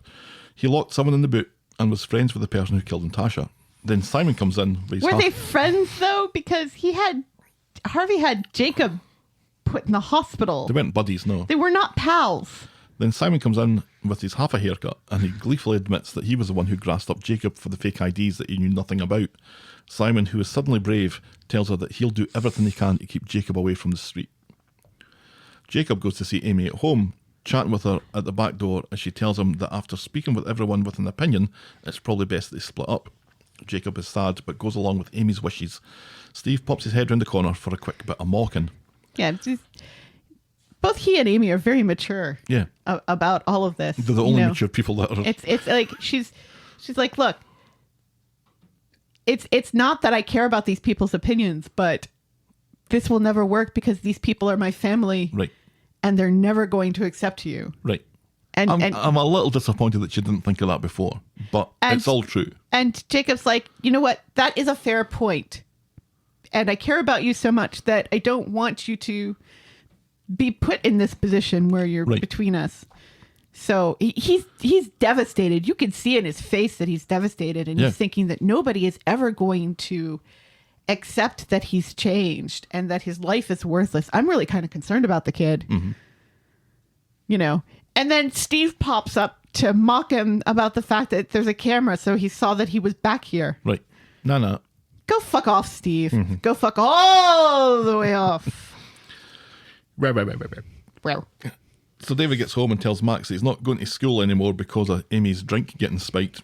Max doesn't think he can afford to miss school and video club, and Shona agrees, but David isn't prepared to put Max at risk until the culprit is caught. Right. David is very keen to get this culprit caught. Right. Let's all remember that. He'll do nothing. He'll sort this out. Right. He'll investigate it himself. Murder? I'll investigate this murder. Inside number 1, Amy's upset and Steve thinks that he can fix it with jelly and ice cream and a plenty more fish in the sea speech. You are a fucking idiot, says Amy. And she's not wrong. Good job in validating my feelings and relationship, ass. And she's right. Yes. And that brings us on to this week's hard debate. There we go.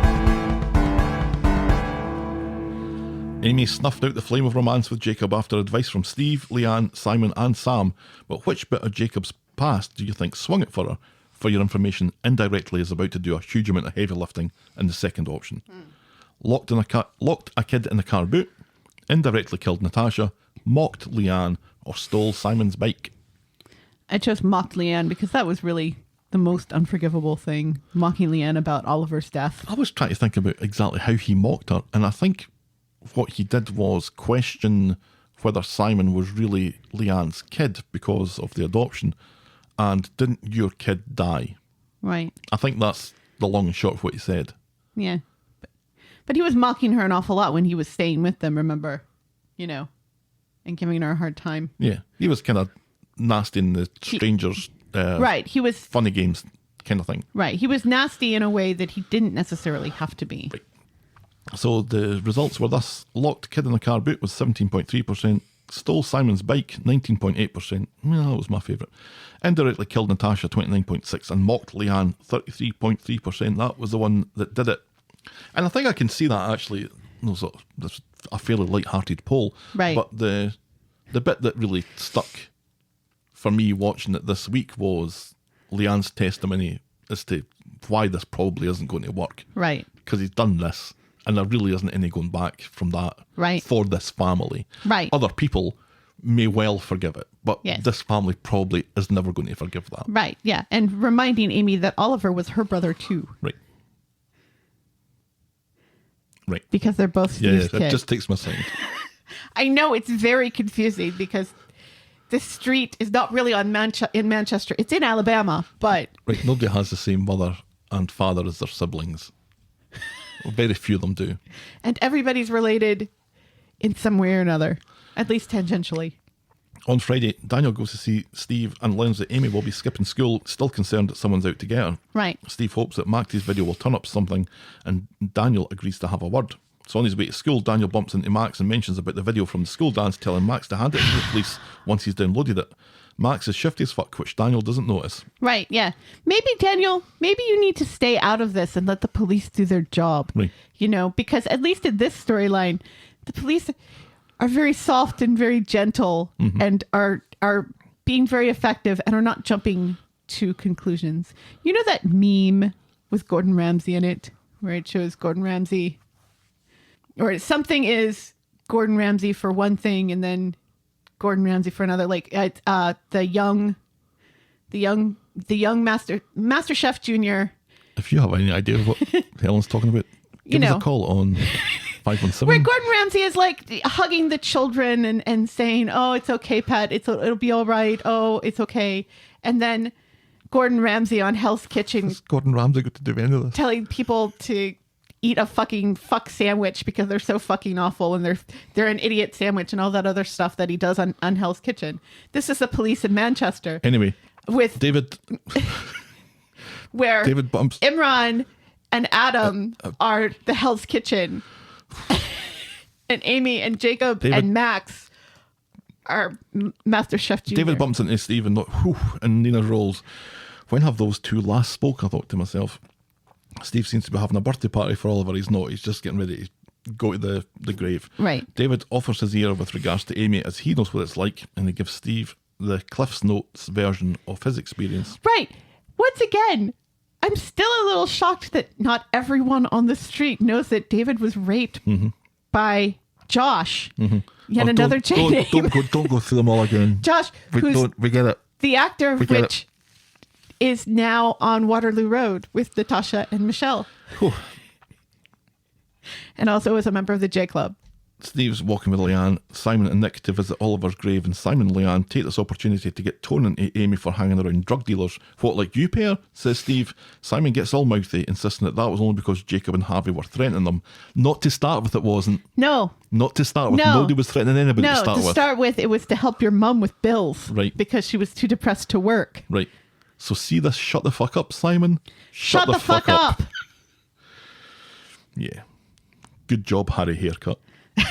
Anyway, at home, Max seems to have transferred footage to his laptop, so when the police come in with David looking for his camera, he doesn't shit himself when they spot it on the sofa. David's a bit of a boomer with the camera and can't suss it out, so the cops take it down to the station to let their tech boys have a look. Right. While Max palms the SD card into his pocket. Right, yeah. They're not going to find anything because he switched the SD card out. Right. David and Max, thanks Daniel. David and Max find Amy crying in the community garden. David tells her the same thing that he told Steve, but Amy's inconsolable, trying to figure out why someone would do this to her. Right. And this is something that I was actually really pleased that they were tackling. The effect that this has on Amy doesn't end with getting out of the hospital. Right. You know, that this has a reoccurring effect on her life where she, as far as she knows, somebody wanted to drug her and rape her. Right, yeah. And that someone is still in her school, walking around in her school, and she's never going to get closure until that person is caught. Right, and I was really glad that they took time to spell it out. And there's all this fear and terror, which David can relate to. Right. And this scene makes what happens later so much worse. Right. So when Max it can fuck all the way off. I'm so fucking angry. I believe you said that. Fucking angry. So with Max hanging around like a bad smell, David talks at length about his experiences on GHB. Amy is worried about what the plan was for her. What were they going to do to her? She is absolutely terrified about the fallout from this, and David assures her that they'll catch the scumbag what did this while Max shifts about uncomfortably in the background. He just wants them to stop talking to each other. So Max is fucking about in his laptop when David comes down the stairs and sees the footage on the screen. Can you see who had the GHB, says David. Yes, says Max, just as his big mug comes up with the pills helpfully labelled GHB and pointing at the camera. With little devil horns and a devil tail. It might as well have had rape juice written underneath it. Right. I'm so sorry, says Max. Probably did. Tell me you're joking, says David. So Max starts his tight 5-minute routine about 9/11 until a furious David interrupts. Max explains that it wasn't for Amy or for Summer. He was trying to drug Daniel, and he did it because Daniel deserved it. He was a cocky shite, full of it, pretending that he knew what they'd gone through. He wanted Daniel to know what it was like, and he did it for David, and David was like, don't you be putting this on me. Don't you fucking be putting this on me. He knows Max has lied and switched the memory cards, so he's not so much of a boomer after all. He looks like he's about to deck Max until Shona comes in. If he's a boomer, you're a boomer. So he's a boomer because he doesn't know how to work the camera. Keep up. So David grabs his jacket and announces he's off to the police station. Shona must be putting in personal best after personal best because she catches up with David before he goes into the police station with Max's laptop. I'm very concerned about Max's obsession with Daniel. Right. Because this is going above and beyond. After repeatedly being told to leave Daniel alone, you know, he's still got this idea, oh, I'm doing this for you. I'm doing this for you. He's obsessed with Daniel. Yeah.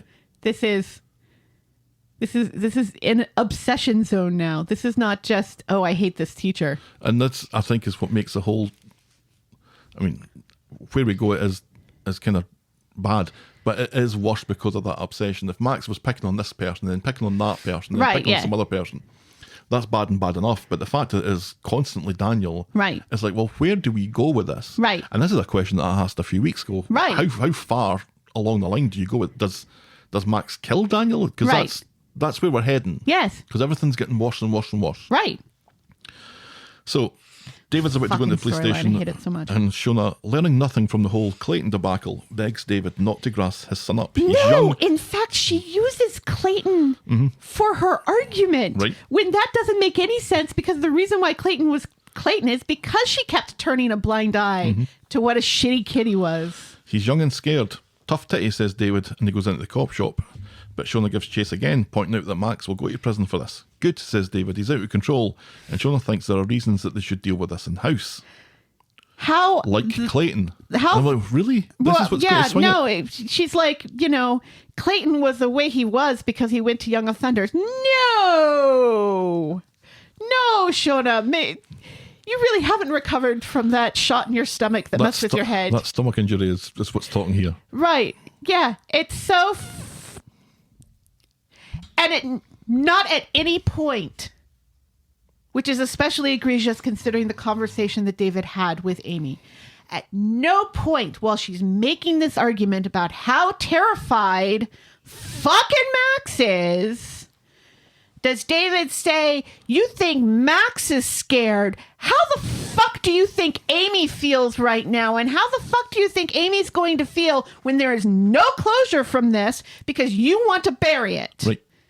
At no point does that cross his mind. At no point does that cross Shona's mind. Shona, who has been abused and messed with and everything in her life as well. This show does not give a fuck about women. And this just... I'm so fucking angry that it's Shona, of all people, who's talking David out of this. And I'm so fucking angry that David is agreeing to that. How the fuck are they going to punish this kid? They're not. There's nothing they can do. No. There's nothing he can do. Nope.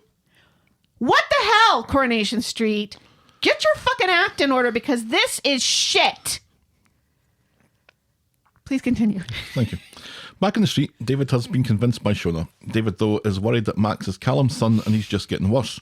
All Shona knows is it's up to them to get him through it. Fuck you, Shona. David, now you said, let me continue. Well, I am. I just shouted, fuck you, Shona. Oh, I thought you were shouting at me. No, your name's Shona. All I'm hearing is very, very aggressive language from you right now, Helen. I'm so fucking angry. David doesn't know how he gets beyond this. So back at home, David shouts on Max. They didn't go to the police, but they've been speaking to Nick, and it seems that the scene at the graveyard was a farce with everyone piling on Steve and Amy because of Jacob, when Jacob had nothing to do with it, and it was all his doing. Right, and Amy is already traumatized. David tells Max that he needs to change, and Max symbolically breaks the SD card. You'd better pray that there's no other evidence. He tells Max he's on his last warning. This vendetta with Daniel ends now. Which is exactly what he fucking said when Max broke into his fucking apartment and got thrown down the stairs. Privately with Shona, David worries that 20 odd years ago, maybe Josh's dad turned a blind eye like this, and like he has done now, and he worries that this is the wrong move, and that's how we end this week's episode. Yeah, maybe you should have fucking thought of that back at the police station, you asshole. Right. Fuck you. I'm so fucking angry with this storyline. You know, this is like, you know, when Brock Turner was caught red-handed raping a woman and the judge gave him a lighter sentence because, we don't want this to ruin the life of this boy. Right. This is exactly that. This is, we must protect Max at all costs and we can't have him go to prison for things that he should rightfully go to prison for. Right. You know, we are more concerned about Max than we are concerned about his victim, Amy, who will never get closure, who still doesn't know who did this to her. Mm-hmm. If she found out that it was Max, she'd be angry, but she would also be relieved because she knows Max doesn't want to rape her. But now she's going to eventually have to go back to school, constantly looking over her shoulder, worried that somebody is going to come up, drug her again, and rape her. Her whole life is ruined by this. And all fucking Shona can think of is Max. This makes me so angry that they've done this. They've done this on the show. And even if eventually Max is found out, because there's a part of me that feels like that's going to happen. There's a part of me that feels like that's never going to happen. Because let's remember, Gary is still not in prison for killing Rick the Chin 4 years ago. And Hope is still walking around, even though she almost burned her future mother and stepmother to death. Yeah. Well, let's hope. But you can't think of it that way, because that's exactly what happens. That's exactly how it starts. They're just a kid, so we don't want to ruin their whole lives by having them be defined by this one horrible thing. This one horrible thing that has destroyed another person. These are not victimless crimes that these children are doing. You know? This is going to affect Alina, who is already, let's remember, very fragile for the rest of her life. This is going to affect Amy for the rest of her life. This is probably going to affect Daniel for the rest of his life. You know, Max's obsession with him and wanting to do damage to him. It's just the whole, this is the last time. This is the last straw. They keep redrawing that line because this is exactly what they said to him the last time. Max has learned nothing. Max will continue to be a shit and do shitty, horrible things to people. It's not going to end with Daniel, because once he sees that he's gotten to do it with Daniel, he'll move on. He'll find grudges with other people that are mostly imagined and in his own head. Mm. Because let's remember, his whole grudge with Daniel is that Daniel wants him to do his homework. Right. And then the girl he likes is obsessed with Daniel. And then Daniel let slip something that he had assumed that he already knew about his own dad. Which, honestly, it still surprises me that David hadn't sat Max down at this point. Because David did get closure. I don't think that's really got anything to do with it, to be honest with you. I don't think that's just an excuse at this point. The thing about Max is that he's already got it in his head that Daniel's to out get for him. Revenge for Daniel, and he is... And it doesn't matter why. Right, so the rape thing is just a bonus. It's just something to... Do you think he's in love with Daniel? I kind of hope that they don't go that way, because that's a kind of American Beauty horrible ending. Do you think he's I think we should avoid. He's the Lydia of this story.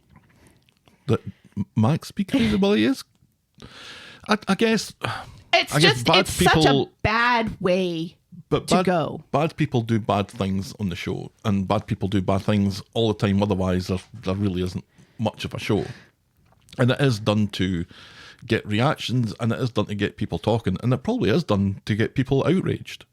Yeah, people being outraged, which I think everyone is clear that you are outraged. I think that is a purpose of this storyline is to get that happening. I am so very outraged that I told you this morning that there's a part of me that just does not want to watch this show anymore, because it's such an egregious misstep, and is not taking the power of media, the power of this show over the influence of people's lives into consideration. I don't know if the storyline in and of itself is what is damaging to your opinion of it.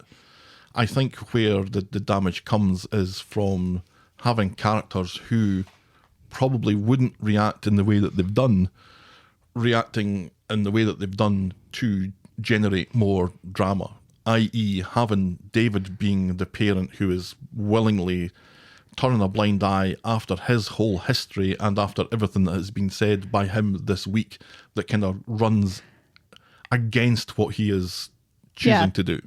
I would be angry anyway, but the fact that it's David who is turning a blind eye to his son drugging someone with GHB, which rightly could have killed her and rightly could have killed Daniel if Daniel had actually taken it. Right. This is not, haha, I added vodka to the fruit punch in the school. No. To accidentally get Daniel drunk, and that would get him fired because he's drunk on school premises. No, we're choosing to ignore sociopathic behaviour here. Right. Because Shona says so. Right. And where did he order this GHB from? Is he on the black market or something? Probably. On the dark web Probably somewhere. that way. Probably. And it just came in the regular mail. Yep, first class. I'm surprised it didn't have rape juice written on it on the envelope. And the fact that it's David who's turning this blind eye, and the fact that David was so outraged that apparently the school was doing nothing, and also David who had this beautiful conversation with Amy afterwards, telling her it's going to be all right, and being honest to a point about his own situation, because he doesn't tell her that he was raped. And I'm glad he didn't do that, because I think that would just exacerbate her fears. Right. I think it's kind of implied, though. Yeah, but he doesn't spell it out because he doesn't want her to think, oh my God, somebody was going to rape me. Yeah, I but think nobody she's gave already him- thinking. But I think she knows that nobody gave him GHB to steal his wallet. Right. Yeah. Yeah. But he rightly doesn't spell it out, and give the gross details. It's all of these things together that just really, really angers me, because it's societally, it's just such a sore point, this whole protecting boys over girls, and protecting somebody for sexual assault, even though Max was never going to sexually assault Daniel or Amy. Well, so he says. Right. The whole GHB thing. Right. Because his whole argument is, I wanted him to know how it felt to be you, because here he's acting like, because his whole problem here seems to be, and his mind is so fucking twisted. You would think David would recognize the fact that this kid's brain is so twisted. His complaint now is that Daniel came and apologized in a way that was empathetic to David, in a way that implied, or the way Max sees it, it implied that Daniel was saying that he knows how David feels. Right. And how dare he do that to you? And I'm going to make him know how it feels Yeah, to same you. excuse, I think. Yeah. But I mean, the implication is kind of there that he was going to drug Daniel and then rape him. That idea does kind of float out, because David was like, how exactly do you mean feel exactly like me? And Max insists, oh, I just wanted to drug him. Right. And in a way, I kind of believe that, because Max didn't know initially what happened to Amy. And he doesn't go out of his way to find out. Yeah, but I don't know how much I'd go along with that, because I think if he is successful in his mission to drug Daniel, and Daniel is now drugged and in front of him, what does he do? Does he just walk away? Yeah. Because fact that he it's didn't very go easy to out. put two and two together to say, Yeah. okay, well, I'm recreating history here. What happens next? Right. But he doesn't go out and find Daniel afterwards, or follow him and Well- make sure that it worked. Well, he sees Amy drinking the drink. They pointedly, you see Max watching Amy drink it. And does nothing, and doesn't go over So he and say, knows "Oh, that he's hey." failed at that point. And here was hoping that the one bone of contention that I was going to have for this week was, why is Max filming himself putting the bottle down on the Right. counter? For what use? Like he doesn't know that the camera was on at the time. That's kind of the way that his shocked face told me, was that he didn't realize. And it's like, this kid's an AV club, really? Right. What the hell, man? No, this This needs to be resolved quickly. throw this whole story out. And here's the thing. My fears is that it's not going to be handled quickly. Yeah, and I'm saying that I think that it needs to be. It does need to in be. this case, for a slow, long-burning storyline, I don't think that's what this needs to become. Right.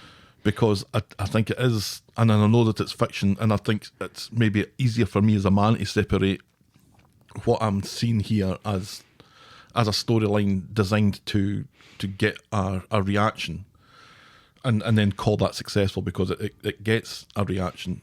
I think the message that it sends by not addressing it is really, really dangerous. That if Yeah. a 15-year-old kid can do this and get away with it. Right. After getting away with so much already. Right. Yeah. And it's exactly that. As a woman who has been told every once in a while, are you sure that's what happened? Because that will really hurt him. Right. Yeah. And let's remember, the majority of the people watching this show are people who have probably been sexually assaulted. They're either women or gay men. Right. So it's just, so irresponsible, and it makes me just so angry. And I just wanted to throw my iPad across the room and never watch the show again. Well, that's how we end this week's Coronation Street. What was your moment of the week? Imran and Toyah getting engaged. So I had 3 clips of the week, one of which was Imran and Toyah getting engaged. The other one was Amy and Tracy's little heart-to-heart about her dalliances with drugs, and then Steve punching Jacob. And I can't remember for the life of me what the first one was. Was it Steve and Peter in their socks? No, it wasn't. Was it spag rice? Oh, it was. Yeah, that was it. Yeah, because that would have been my second pick, because it was just really nice to see at least one couple on the street acting like normal human beings. Right, having a regular... Because that's a conversation you and I would have had. Yes. And probably have. Probably might have later on. Yes. Yeah, I think it really was just the only...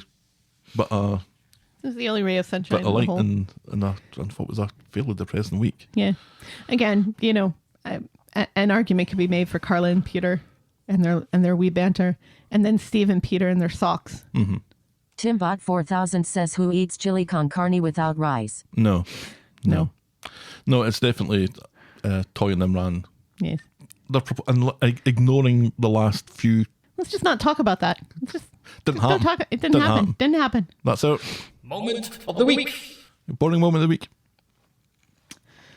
Daniel not blowing out all the candles. You had one job, Daniel. And one job. Now the rivers will burn down because Well, that's what I was thinking. These little tea lights that are being left. You just blew out the pear scented one. You didn't blow out the little white votives. Yeah, and the rivers will burn down now. That's where the fire's coming from. Yeah. That's it. Boring moment of the week. Well, I think we better wrap this one up then. What do you say? Please. If you want to, we're the talk of the street at gmail.com, and we're at Corrie Podcast on Twitter, Facebook and Instagram. You can shout me and Helen a coffee by heading to ko-fi.com/the talk of the street. Check out the clicky section of voggle.co.uk for links to our merch store and YouTube channel. And if you're so inclined, please leave a rating and a review on the iTunes or your podcast provider of choice. Thanks for making it to the end of another episode, and we will be back next week with more Talk of the street. The Talk of the Street. Cheerio. Bye.